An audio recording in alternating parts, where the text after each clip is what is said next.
Welcome back, America. It's Hugh Hewitt. I'm joined now by the former Secretary of State, Mike Pompeo, whose brand new book, Never Give an Inch, is a fabulous read. I have been immersed in it for a couple of weeks. Good morning, Mr. Secretary. Congratulations. You did not hear, but your opening music with Linda Ronstadt singing When Will I Be Loved? Well done, Lou, or Hugh. Well played. Yeah, well, I want people to begin with that anecdote because it sets the tone for the book. You are perhaps no holds barred when it comes to Washington, D.C. culture. And the Kennedy Center Honors is really Washington, D.C. culture. So a light moment. Tell people about what happened there. Oh, Hugh, the State Department's responsible for putting on this big event to honor great Americans, talented Americans from music and the arts. Secretary of State hosted dinner on the evening before the big event. And, these folks don't like the Republicans very much. They certainly didn't like me or the Trump administration. So my wife and I, Susan, were debating whether we should go. But, we wanted to honor the tradition.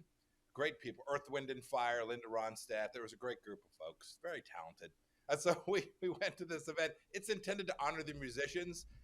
And the Secretary of State does a little bit of introduction work. And so I decided to keep it both sincere to honor them and with a little bit of humor. And so I joked when I was introducing Linda Ronstadt to the podium. I asked the audience, I said, goodness gracious, when will I be loved? To harken back to one of her songs.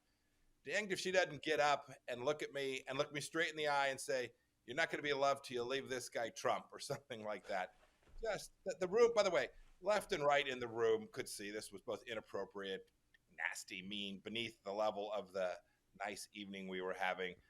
My wife and I just kind of chuckled, went on with our lives, fully expected in today's Washington, D.C., that those of us who believe in traditional value sets will be mocked by those who want to undermine our country. That's what Ms. Ronstadt was doing. It was most unfortunate and a little bit funny. Now, Mr. Secretary, you've watched Washington for a number of years, a member of Congress, director of CIA, and head of the State Department. It seems to me everyone thinks it's always the worst of times. When George W. Bush was being accused, Bush lied, people died. President Obama was accusing his detractors of being racist. Donald Trump, Russia, Russia, Russia. We're going to get into that. Joe Biden now says the press is hostile to him on his document search.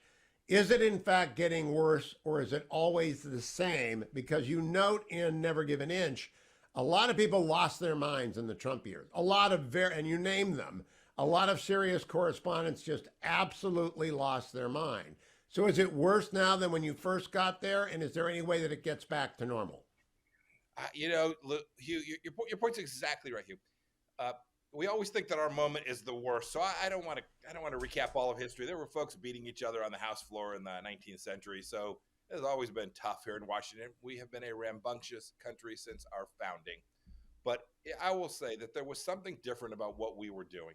You see it Never Give an Inch. We talk about the fact that we broke a lot of Washington, D.C. norms. We broke a lot of foreign policy norms, establishment norms. And if there's one thing that is not tolerated in this town, it is those who want to separate from the establishment storyline. And in foreign policy, it wasn't working for America. We broke those rules. I think we and America benefited from that greatly. And so, gosh, I don't know. My guess is that, there'll be a time when there'll be another president after President Biden. And if it's a Republican president, they will come after him or her just as hard as they did after President Trump. Those of us who don't worship the Washington, D.C. culture and establishment are always going to be frowned upon here in town and take a beating as a result of that. I am surprised that you're not in Davos this week. We are pre-taping this the week before Never Give an Inch comes out. And John Kerry's in Davos, so I just assumed that every former Secretary of State would be in Davos. Have you ever gone to Davos, Mr. Secretary? Never been to Davos. Kind of not my vibe, you. Yeah, you and me both. I got invited this year, didn't go. I want to ask you, though, about the Aspen Institute. The one thing that didn't get dragged in Never Give an Inch, and there's a lot of D.C. that gets dragged here, and we're going to get into that, is the Aspen Institute. I think it's been totally captured like the Chamber of Commerce by the left wing and now doesn't serve the function it used to serve. What say you, Mr. Secretary? Yes, it's too bad. It's always been a place where ideas were to exchange. I think, in fact, they call it the Ideas Forum, something like that. I did go there once to speak. I was interviewed by Brett Stevens. There's an example of someone who's just brain melted down, right? Brett Stevens was someone for whom I still have enormous intellectual respect, but he lost his mind with respect to President Trump. He could no longer reason his way through problems and solutions, and except when we got it right, with a handful of exceptions. I went to the Aspen Forum. He was the unfortunate bystander when I spoke directly to the New York Times about something they had done that was devastatingly awful. They had named one of my best CIA officers. They put his name in print. I'd spoken to the publisher, I'd spoken to the editor, asking them to please not publish this man's name. We had to provide security for he and his family as a result of what the New York Times did. There was no news element to publishing his name. He had simply been responsible for large pieces of the counterterrorism operation for the last 20 years. He was running my Iran Mission Center. They didn't like that, and so they put his name in print, risking the lives of his family forever. It was indecent. That happened at the Aspen Institute, and I think it's a mark in terms of how they now have become part of this left establishment, and I wish they'd carve out a different space for themselves. They're better than that. There is a blob, and one thing I love about Never Give an Inch is that you weave the ultimate message is beware, the Chinese Communist Party is our enemy. That's number one takeaway.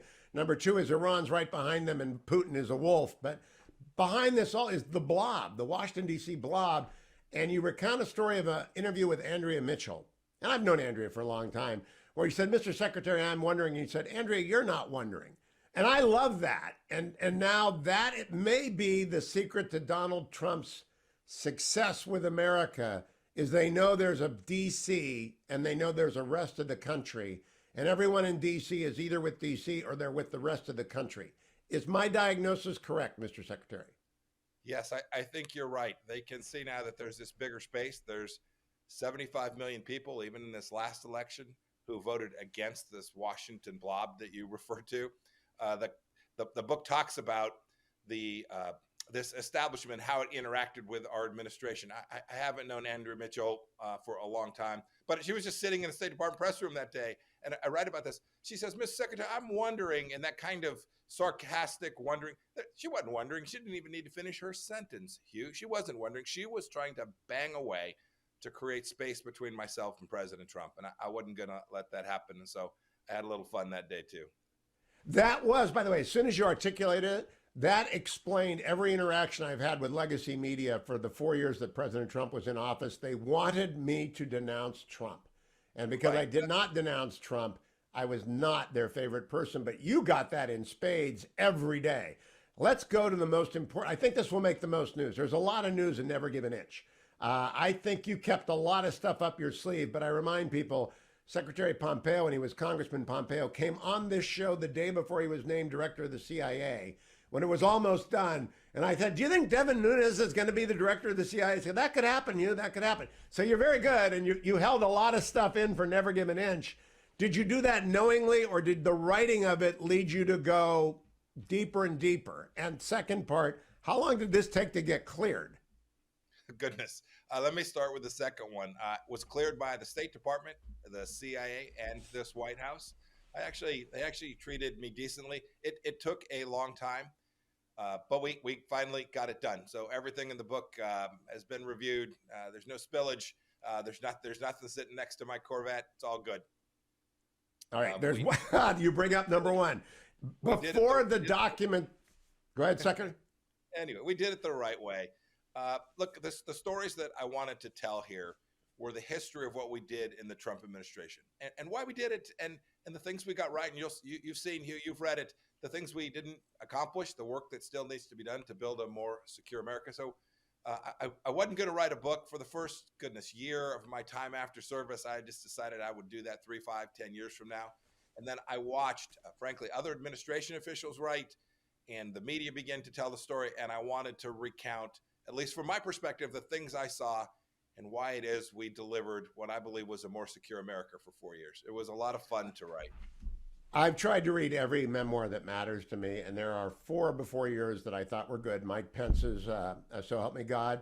Bill Barr's book was very good. Jared's book and Kellyanne's book were very good, even though the last two would like to strangle each other. Yours is the best because you're the only national security official who served from day one to the last day. 4 secretaries of defense, 4 national security advisors, 4 chiefs of staff. Is that a recommended operating procedure, Mr. Secretary? You mean in terms of turnover? Yeah. That is suboptimal, to be diplomatic. I've retained some of my diplomatic skills, I suppose. No, you really want to make sure you get the right team on the field from day one as best you can. Doesn't always work that way, but that transition, every time there was a transition to an acting Secretary of Defense or a confirmed Secretary of Defense, or as we switched out national security advisors, it meant a lot of relearning, a lot of tracking back through ground that we had already covered, different ideas. Maybe that's good. But my recommendation, a preferred solution would be to find the right team as early as you can, get them on the field, and then drive as hard as you can towards your objectives. I was a Secretary of State for 1,000 days, Hugh. I needed another 1,000 to complete the mission set. The CIA comes across as much more leadable than the State Department. When I put down never give an inch, and I don't know that anyone else served in both capacities. I can't remember anyone else. But the CIA seems so mission directed and secret that you could work your will on it with 3 political appointees. But the State Department, my God, I don't know that anyone is ever going to change it. Do you think it's possible? Hugh, I've run 7 organizations, maybe 8, depending on how you count them, starting as the assistant manager at Baskin Robbins. Frankly, I think I left most of them better than I found them, but the State Department is a beast. 3 unions, civil service rules. You gotta go fix that. It was 1,000 days of pushing back against a machine that had its own vision for how foreign policy ought to be run. It's not that there weren't some good people there. There absolutely were. There were some folks who were on the team, but that bureaucracy must be brought to heel. It has to do what the president asked it to do. I don't want it to be conservative. I don't want it to be liberal. I want it to respond to the president of the United States and his duly confirmed Secretary of State. And it doesn't. You're right. The different kettle of fish at the Central Intelligence Agency. It was an organization that said, "Yes, sir, boss, got it. You want to go around left tackle? Here we go." And it made it a much more functional, much more efficient, and on behalf of the American people, a much more effective institution. Let me start with a newsmaker in Never Give an Inch. At the CIA, when you took office, you immediately began to look into the Russia report that was used to ambush Donald Trump on the first January 6th, which you're right, January 6th, 2017 is the first January 6th. That's when Comey, Brennan, and Clapper, plus you, not knowing what was in the document because you hadn't been confirmed, basically sabotaged the next 4 years. And you did an after-action deep dive at the CIA. Would you tell people what you discovered about the intelligence community Russia report that became the Russia hoax? Hugh, I was asked to go to Trump Tower on January 6, 2017 for what may have been one of the most remarkable meetings. I was still just a backbench congressman from Kansas awaiting my confirmation process. And there you have Director Comey, head of the FBI, Director Brennan, head of the CIA, and Jim Clapper, the head of the DNI, all basically tell the president he's a Russian asset. They've got this document that became known as the Russia ICA. It was the foundational document that Adam Schiff used to lie to the American people about the Russian hoax, the fact that our administration was cuddly to Vladimir Putin and Donald Trump was a Russian asset. It was false. It was based upon a series of lies about this Steele dossier that was later used in the FISA courts. And I now can see they were convinced that they were telling the president something they knew had no foundation. And I saw it. So when I got to the CIA, not quite on day one, but very, very quickly, I gathered the team that had done this work. It was actually some really talented analysts, but they had gone around the most senior leadership in the analytic department, 2 of the 3 most senior leaders there, who came to me and said, basically, we were X'd out. We were crossed out of the process. Director Brennan went around us. Then I came to learn that Director Brennan knew that the Steele dossier wasn't worthy of inclusion in the ICA. He kind of went back and forth. It ultimately ends up in a footnote of the ICA. That was the compromise. But of course, we know, Hugh, we know the history. That becomes the foundational document upon which a president was impeached. And put aside Donald Trump, put aside Mike Pompeo.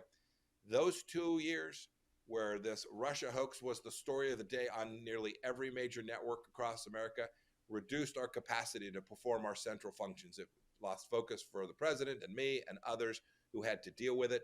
And it was all based on this idea that came out of largely the FBI. Now, I would direct Congressman Jordan and any member on the weaponization of the federal government subcommittee of judiciary to read pages 112 to 116 of Never Give an Inch, because there it names names, or it doesn't name names. I'm curious. You name the senior Russian analyst and a colleague who put in writing their objections to the CIA's report. They put it in writing and they came and they spoke to you, but you don't include their names. Do you think they will appear before the Jordan Committee? Ought they to appear before the Jordan Committee, or will the revelation of their name put them in danger?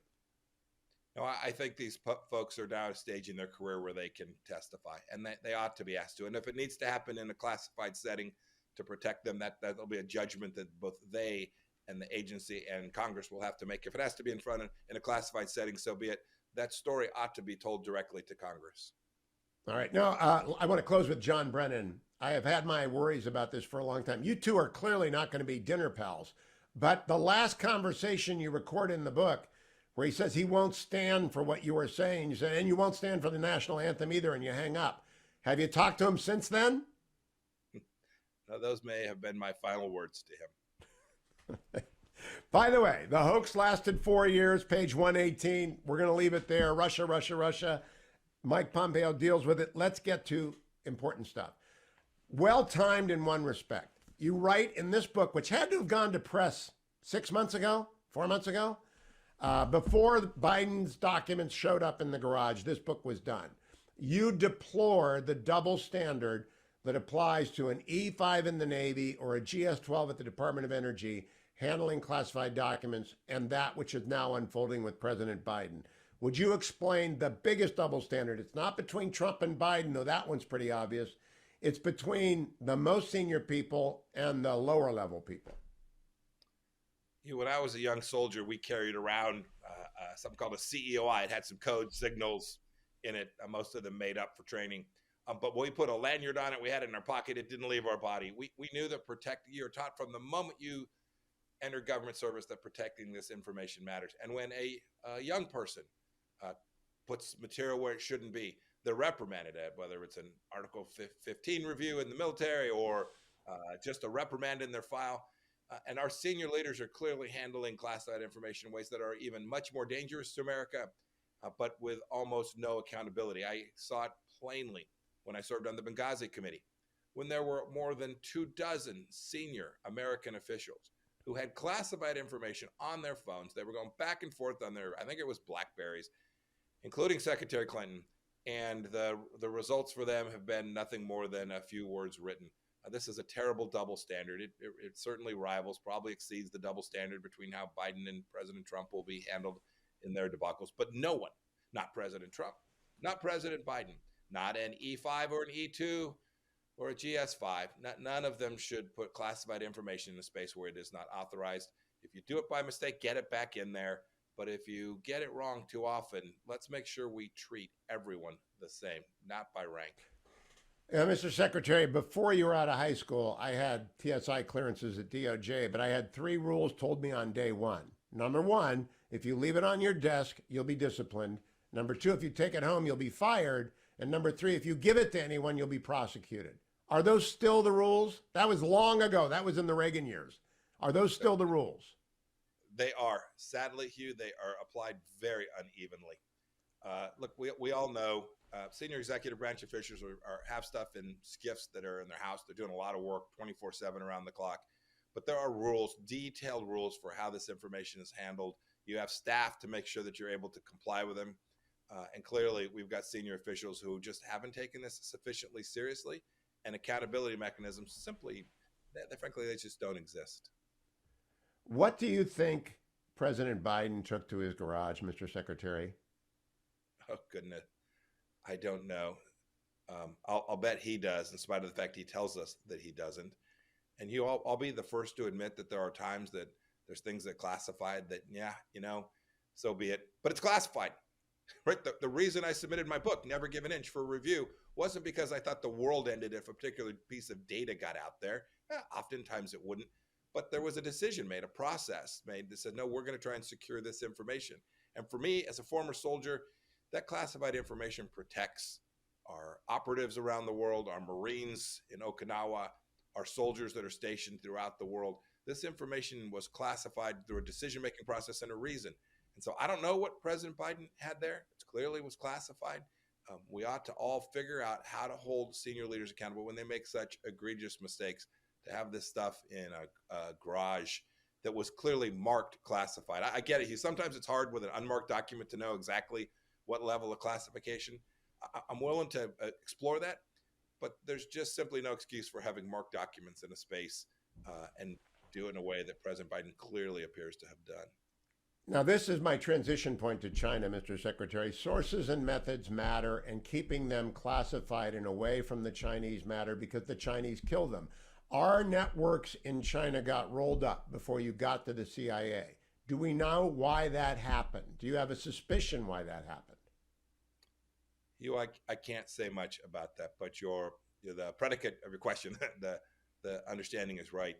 We not only have responsibility to keep documents secure, classified documents secure and out of their hands, but when we are speaking on electronic devices, transmitting information along by electronic means, using communication systems that are designed to be secure, we've got to use them properly, rightly, only pass information through those systems that are appropriate. And there's a reason those rules are overprotective, right? There's a reason they are prophylactic. They're designed to have a margin of error. And then when you have people run through stop signs, you can get Americans killed. And that's just simply unacceptable. Now, Mr. Secretary, this question could get you into trouble if you eventually decide to run for president. So I warn you it's coming. I have a great deal of confidence in Christopher Wray because Mike Luttig told me he's a patriot and he's very smart. Many people on the right wing in the Republican Party are very upset with Christopher Wray, including your former boss, Donald Trump. What do you think of the director? If you were elected president or you were advising the next president, would you urge a change? Well, I'll answer the second one and then the first. I think the president of the United States ought to pick his own FBI director. I just think that makes enormous sense. Fine to provide him with some job security, but make no mistake about it, that every single person that works in the executive branch, even special counsels, we have a unitary commander-in-chief, a unitary executive, and those people ought to be responsive to that leader. It didn't happen for me at the State Department, and they ought to do that. If there's a political problem or somebody does something wrong, the president himself or herself is responsible for that. You can't say, gosh, my FBI director went off the reservation. And so, yes, it's not that I would want change from whoever the FBI director was, but I think every president should have the FBI director they selected and make sure that he or she is complying with the directives they provide to him or her. Second, I worked closely with Chris Wray on a handful of big issues, including, as I write about in Never Give an Inch, the closure of the Chinese consulate in Houston, Texas. It was a excellently run FBI operation. And so I saw some great stuff that Director Wray did. Director Wray was pretty serious about China, although I think his current leadership is not as serious about it as he is. And then I saw things that I wish Director Wray had done better or differently as well. And I'm pretty candid. I write about those in the book as well. Let's turn on that Houston consulate closure because that's also about China. You credit the Trump administration with, quote, much needed generational transformation of America's relationship with China. That's true. Page 231, you write, I first met the most dangerous man in the world on June 14th, 2018. That's bracing. You're talking about President Xi. Why is he the most dangerous man in the world, Mr. Secretary? He's the most dangerous man in the world because, as I was taught as a young cadet, there's two things you need to evaluate: capacity and intent. The Chinese Communist Party has enormous capacity. It's got problems. It's got demographic issues. It's got financial challenges. But it's got 1.4 billion people, a massive missile and nuclear capability, a large, relatively sophisticated military, cyberspace, you name it. It has enormous capacity and the economic throw weight to put behind it as well. And then intent. Xi Jinping has been unambiguous about his desire.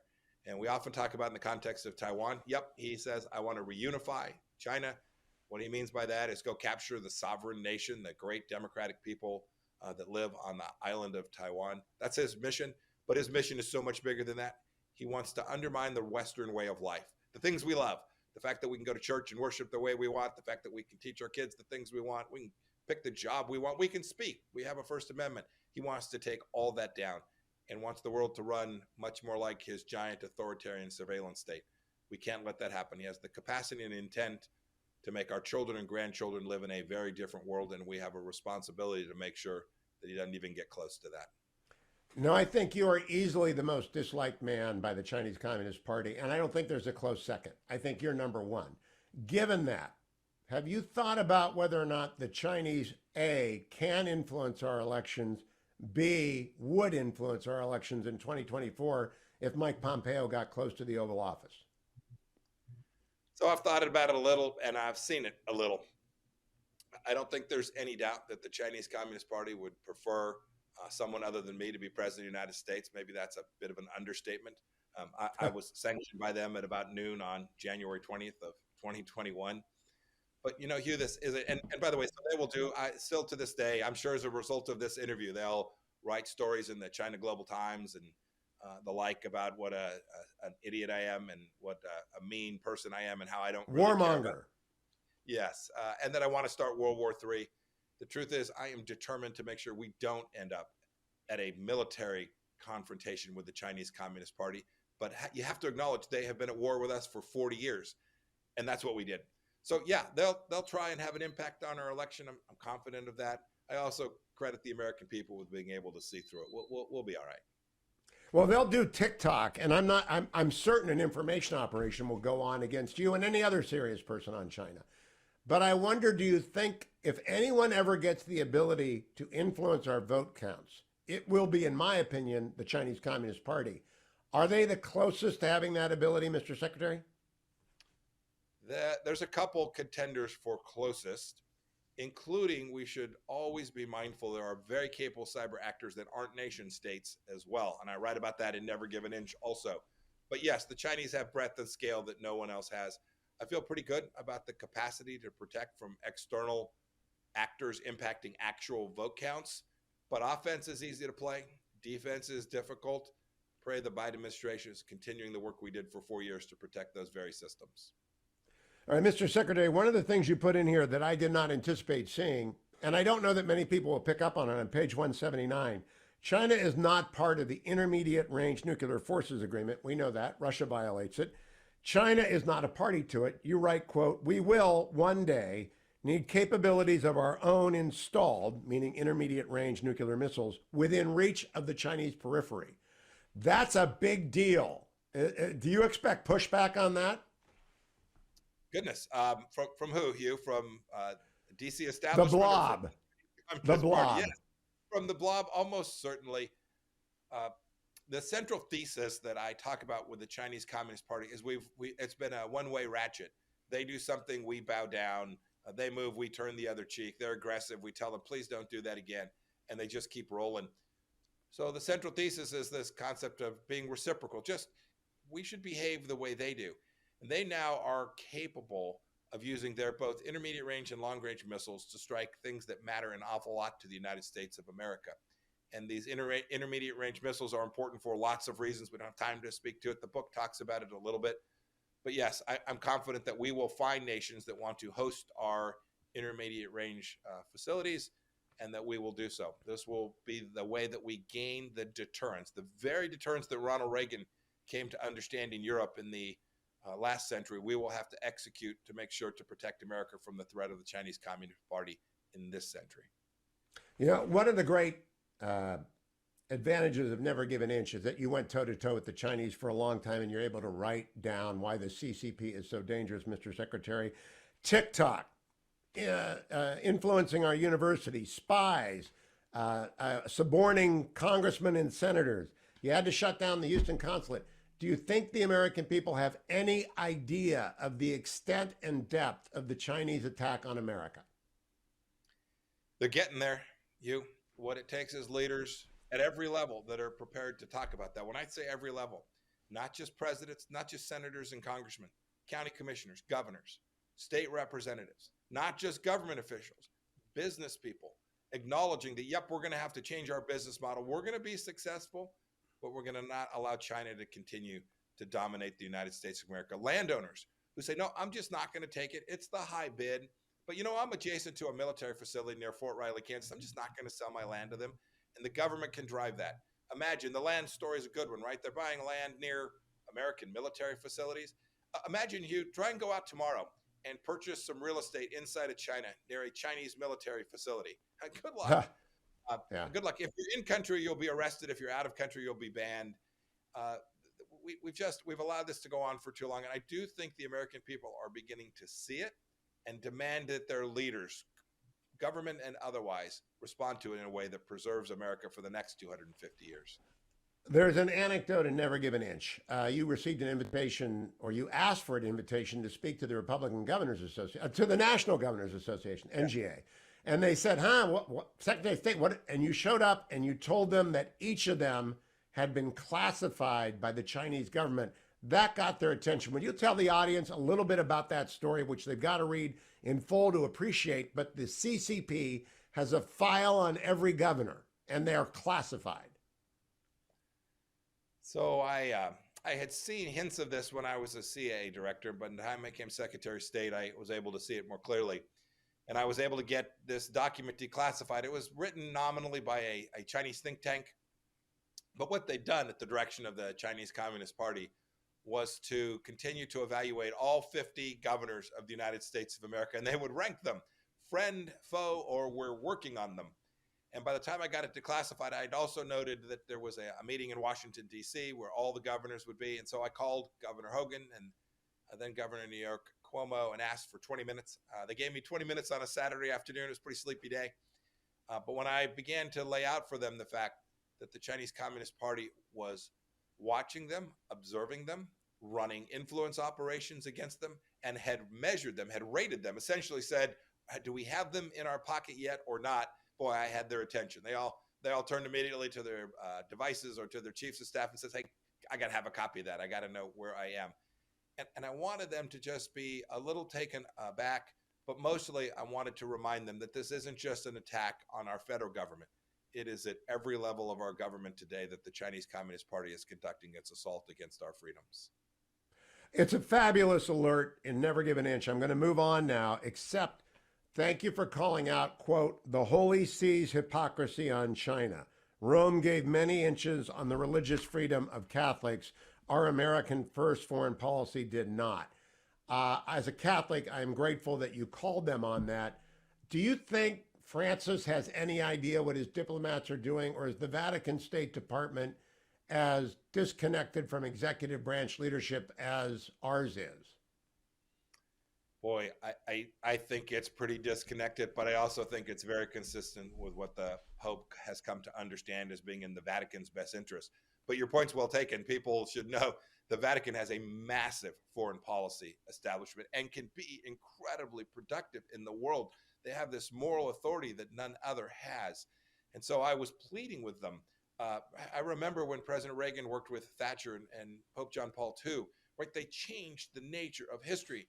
And I wanted this Vatican under this Pope to help me change the history for people inside of China. Instead, they cut a deal, letting essentially the CCP select who the Chinese church leadership would be. Church has never permitted that to happen before. And boy, I wrote a piece in First Things.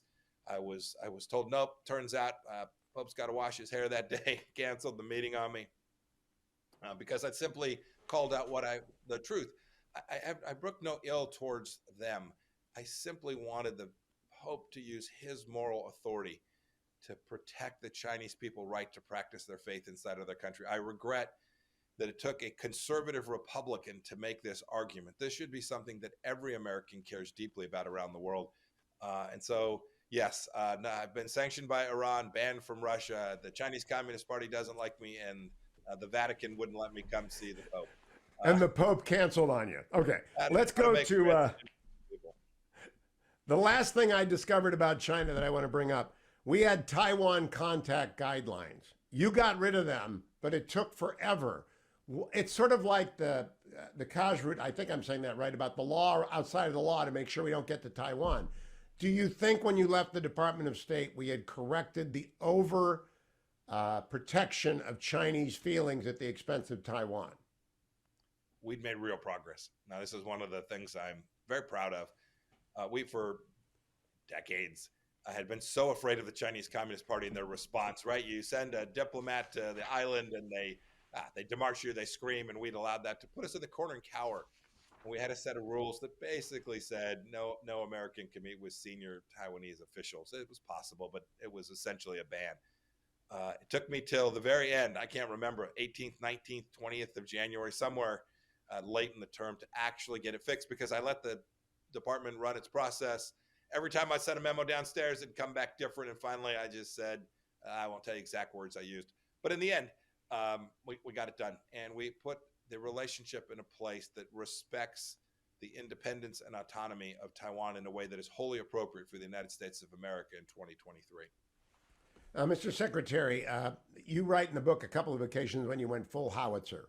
At one point, your staff wouldn't let you visit a military hospital in Kyiv, and you went full howitzer.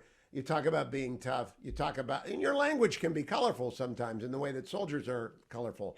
But you're an evangelical. You always have been. I did not know until I read Never Give an Inch. You taught fifth grade Sunday school. Now, as a former failed fifth grade Sunday school teacher, how did you keep the boys in their chairs? Oh my goodness! I think I failed at that too. The answer was a lot of prayer, some good luck, a little bit of distraction to keep them focused on something that was of interest to them. Yeah, teaching fifth grade Sunday school was a joy. I did it with my wife. We had a couple other couples that co-taught alongside of us. It was a simple part of my life. It's the kind of things that I hope Americans all across the country are doing, serving their community, the things they value, and in my case, my faith, in a way that's pretty simple and pretty easy, and passes along the values to the next generation that we all care about. Your testimony to your Christian faith throughout Never Give an Inch is pervasive and persuasive, and I encourage people to read it. I want to go, though, to the opposite of good Christian faith. There's only one guy in the world who's dealt with Putin, Xi, and Kim as much as President Trump, and that's you. You've actually dealt more with Putin, Xi, and Kim, more than Biden has dealt with them. And so on the scale of despicables, who's more despicable, Xi, Putin, or Khamenei, or Kim? Oh, goodness. You're splitting hairs now, Hugh. All pretty bad.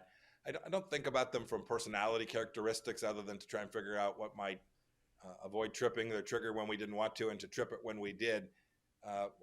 We always focused on what are their capabilities? What's the risk? How do we solve for that? And what risk are we prepared to take to make sure we get deterrence established and keep America safe? Different characters, all with very different backgrounds. But they share some common characteristics. Each of them understands that the one nation that is indispensable to take down, to achieve their ultimate objectives, is the United States of America. And second, they understand American leadership and strength. And when they don't see it, when they see the inverse of that, weakness, fecklessness, inattention, the absence of focus, the inability to actually lead coalitions across the world in ways that matter, when they see that, they're gonna make advances. We saw it with Putin in Ukraine. We've seen it with Xi Jinping as he continues to move about Africa and South America. We see it with Chairman Kim today as he's launching missiles at a rate that is absolutely historic. It exceeds even what he did under President Obama. American leadership can resolve many of these things. We can make America more secure. And each of those leaders, including Khamenei, who we didn't speak to, each of those leaders understands American power. And we demonstrated our willingness to use it in a way that didn't put 60, 80, 100,000 American lives at risk. This is the best of American foreign policy. The disclosures about Putin that you make are fascinating to me. I've already told the story, because it wasn't on media and I didn't break the embargo, that Putin brought dogs to meet Angela Merkel because dogs scared Angela Merkel. And he was keeping you waiting because you're an impatient fella. Putin, it sounds, about as ruthless and as cold as they come. What is he, the least likable, not dangerous, but just least likable of these four? You haven't met Khamenei. I have not met the Iranian leader. Goodness, least likable. Tough call. No, the truth is, the least likable, the least ability to have a conversation where you know that you're communicating was Xi Jinping. I thought you were going to say that. There was a facade there. There was a barrier there. There was an unwillingness to actually have a candid conversation. Even the leader of that country, at least in conversations with me, most often, although not always, but most often, kind of just stuck to the talking points, didn't want to engage in a real communication, the kind of ways that one might actually bridge differences. with both Putin and Chairman Kim. We were able to break that down, actually have real conversations. I wasn't able to achieve that with Xi Jinping. You know, that it's a fascinating comparison. Putin gave you the name I like the most, Tank Man. We might start asking your Secret Service detail to call you Tank Man. Quote, Tank Man saved our ass. We can work with the Russians. You want to tell that story? How Tank Man, that's you, Mike Pompeo, according to Putin, saved his ass? Oh goodness, yeah, it's a good story from the book Never Give an Inch. We we were somewhere in the world, and I get a call from President Trump saying, Mike, you're not going to believe this, but I just got off the phone with Vladimir Putin. This is President Trump. He's about to issue a press release thanking you for saving Russian lives. And my first thought, you can imagine, I think this was 18, might have been 19. I would have been 18. I was still CIA director. And the first thing I thought is, oh my gosh, I'm going to get impeached too for having worked with the Russians. It flashed through my head for a moment. Then it struck me. I remembered that earlier in the week, we had provided some information to the Russian intelligence services that had permitted them to take down a terror plot in St. Petersburg. We'd provided that because it was the right thing to do. We'd provided that information also because I'm confident it saved American lives. There's always thousands of Americans traveling in St. Petersburg, or at least before the war there were. It's the kind of way we can work on counterterrorism operations, even with adversaries like Russia. We counted on them to provide us information. We gave it to them. They did the hard work on the ground, and then it was really something. Maybe 10, 15 minutes later, there's the press release with Vladimir Putin thanking Mike Pompeo personally and the CIA organizationally for having saved Russian lives. Not long thereafter, the mercenaries come over the hill in Iraq or Syria, and the American forces mow them down like they're being mowed down in Ukraine. How do that doesn't actually make sense to someone who walks in on the one hand, they're thanking you for stopping a terrorist attack in St. Petersburg. On the other hand, the government of which you are a senior leader mows down the Wagner group in Syria. How do those two things meet up, Mr. Secretary? The common thread is that where you can work together, you ought to. And on the things that really matter, you've got to defend them. And if you make a statement saying that you're going to defend something, you damn well better do it. You can't say if there's chemical weapons used in Syria, we're going to respond, and then when they do, not respond. This is what President Obama did. We had made clear to the Russians that this line, it was along the Euphrates River, that this line was impenetrable. There were Americans on the ground there. Their lives would be at risk if the Russians came across. And when they did, we made sure they didn't. They were all dead. And nothing happened, by the way. That's the testament to deterrence. Nothing happened. That's it. Can I turn to Iran? This book will be fascinating to anyone who has watched the Ayatollahs and their mullah muggers. But I want people to be understanding. You are on their hit list. So is Brian Hook. So are a number of other Americans. So is President Trump. So is General Milley, Robert O'Brien. There's a long hit list. They are trying to kill Americans. Whether it's you or anybody else, Mr. Secretary, if they succeed, what should the administration do immediately? First rule is make sure that they don't, right? And what you shouldn't do to make sure you have deterrence is sit down and negotiate a new nuclear deal with them. So give them resources, don't enforce sanctions. So we are putting, not my life in particular, although perhaps it is included, but we're putting American, European lives at risk with our Iran policy today. So an enormous mistake to have gone back to the weakness of President Obama. Goodness, I write about this in the book. The Clinton administration, when I think it was President Bush Sr. was threatened, made clear that an attempt to kill an American inside the United States will be met with force, and in fact was, as opposed to waiting until someone is harmed, injured, or killed inside the United States. Today, the National Security Advisor, Jake Sullivan, said, gosh, if you do it, we'll take a strong response. I don't want to get into what the response options are, but make no mistake about it, the Iranians can see that the world changed on January 20th for them, and that they now have more power. And these protests haven't been supported. And the Iranian people, the people in our friend and partner Israel, are more at risk, and the American people are more at risk as well today. I'm very glad that Secretary Blinken and Jake Sullivan have worked with you and the other people who've been targeted, not named Trump, because he has Secret Service protection, but they are providing protection to the Americans who've been targeted. But I don't know that they've communicated with the Iranians that it would be catastrophic for them to do this. And I would like, that is what Clinton did to Saddam. He sent a message when we found out that Saddam was trying to kill HW that could Right. not be missed. Do you think that clarity has been communicated to the Iranians yet? Well, first, I want to thank not only Secretary Blinken and National Security Advisor Sullivan for providing protection for me and the others who are at risk. I want to thank folks on Capitol Hill, both bipartisan. They've done good work doing the right thing to protect lots of us, former military folks who were involved in the strike on Soleimani as well. I don't know what they've communicated precisely. I hope they've communicated in the strongest possible terms that is unacceptable, not only to harm an American, but to threaten one. Okay, let's move to the thing that will get the blob most excited. I mean, you're really going to have hell rain down on you because you said a nice thing about MBS. Not MBZ, MBS, Saudi Crown Prince Salman. And they're going to blow up because of Khashoggi. And you write about it at length. But you are also Mr. Realpolitik. So what should the American people understand about Saudi Arabia and their crown prince, who will be their ruler for probably 50 to 60 years if the actuarial tables hold? Goodness, there's a bunch. Let's start with the first rule that I talk about in Never Give an Inch. The mission said is to protect America. Right? We have lots of issues around the world.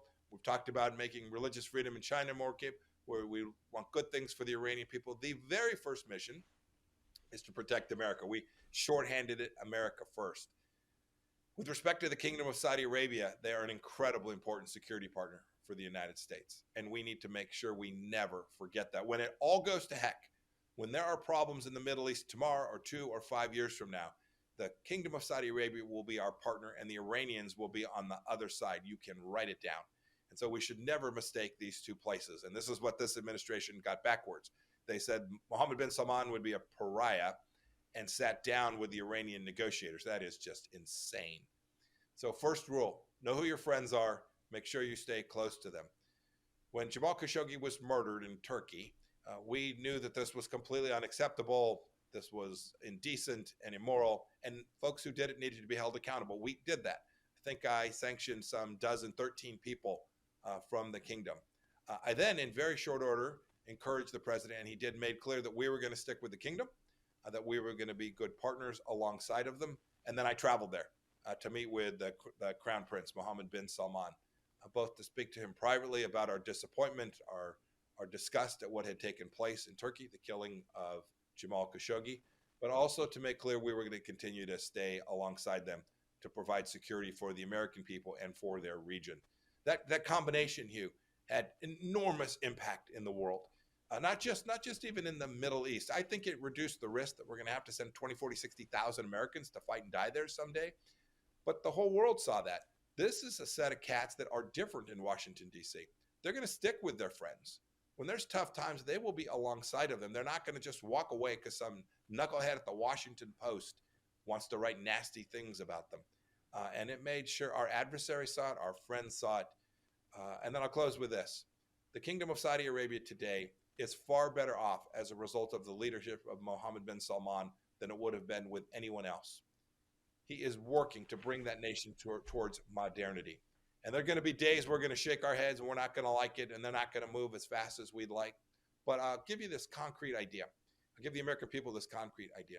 If you had a daughter in Saudi Arabia today, she was 8, 10, 12, 15 years old, you would be hopeful that Mohammed bin Salman would continue to be empowered to make the progress towards modernity that nation has made in the past 5 years. I'm counting on him to continue to do it. He has great friends in the Emirates, Mohammed bin Zayed and others who will work alongside him to help him achieve that. The best interest of the United States of America is to make sure that we never lose our connectivity to the Emiratis, the Bahrainis, the Kuwaitis, the Saudis, who will be our good security partners, protecting us not only from threats in the Middle East, terror coming from Iran or from Lebanon or from Yemen, but also working with us against the challenge of the century, the Chinese Communist Party. Or terror coming to us from Afghanistan. Last substantive thing, I want to do a couple of personal topics and politics, but I want to talk about Afghanistan. In detail, you lay out the peace process, what you liked about it, what you didn't like about it, the picture that's gone all around the world with you and the Taliban guy. That's not what was going on. Is there any doubt in your mind, because I have no doubt at the end of Never Give an Inch, Donald Trump would not have left Afghanistan the way Joe Biden did.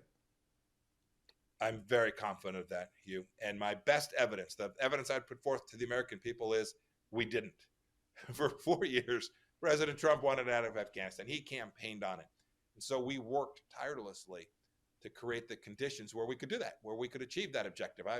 Sign me up for reducing our footprint anywhere in the world when we can do so safely. But we never got to a place where we could go in and walk in and tell the president, and I never did, yes, sir, we can get out of Afghanistan, every whip stitch, every last uniformed soldier, and still achieve our objectives. Not only getting out, but reducing risk of attack from Afghanistan, getting all the Americans home, getting our equipment home. I could never tell him that. And so we didn't. We got down from about 15,000 to about 2,500. And the president, you know President Trump, he would rail, let's get out, we got to go. And when we walked him through the risk set, he would always say, go as fast as you can. And the negotiations that I was part of were the beginning of what would have been a 2, 5, 10-year process to try and create the conditions on the ground that were appropriate to do what President Biden ultimately did, which was to take the last American out. And the tragedy was that he didn't have the patience for that, to protect what we had done there for 20 years. He got 13 Americans killed.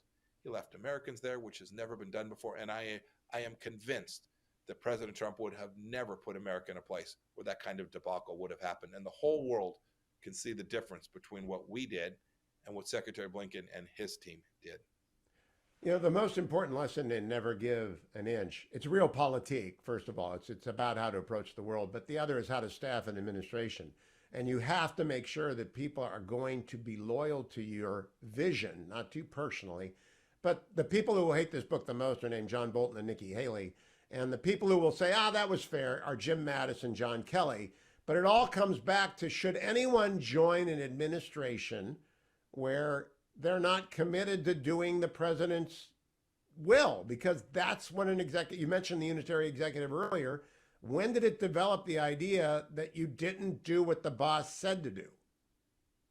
Nope. No one should join administration without the full intention of executing the president's lawful orders. And I tried to do that my best every day, every minute for 4 years. We had folks who came in, by the way, I came in with deep understanding about some of these things, strong opinions. No one would have to guess what I thought about the nuclear deal with Iran.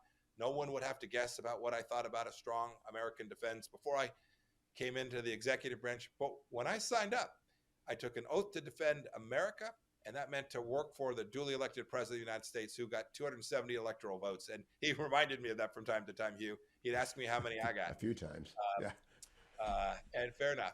But the truth is, when you come in, you should make your case. Big fights are worthy. You should make arguments. But in the end, when the president lands in a particular place and says, go do this, your mission set is to go back to the organization that you lead, whether for me it was the CIA or the State Department, and not to tell them, gosh, President Trump wants to do this. I sure don't, but we're going to go do it anyway. But instead to accept it as your own, to own it. That is now your policy because you work for the United States of America and its duly elected president. And we saw people who came into the administration that had different ideas, different motivations, and simply couldn't accept that central principle. So is the key the transition planning? You may be running for president pretty soon. In my view, anyone who runs for president should start planning a transition, no matter whether they're in first place or 20th place, because it's hard to stand up an administration. And the Trump administration, as a senior member of his family told me, screwed that up royally at the beginning. They got you. They got a couple other people who stayed 4 years, but a lot of people didn't stick around and were never committed. How hard is it to get that right, Mr. Secretary? It's very hard, especially hard for conservatives and Republicans. We like to be in the private sector. We're not people who love government. And so it's not, and not for most of us, a lifelong dream to spend our life working in some bureaucracy someplace. So it's even harder. That makes it even more incumbent on conservative leaders, conservative presidents to get their team on the field. Now, we did not get that right in the Trump administration. We were slow. We were late. I will tell you, and I write about this in the book too, we didn't get as much help from a Republican Senate as we should have at the front end as well to get our diplomats, our ambassadors, our assistant secretaries, our deputy assistant secretaries in departments all across justice, defense, education. We were late and slow. And so we were working with the previous team for far too long. Next president has to get this right.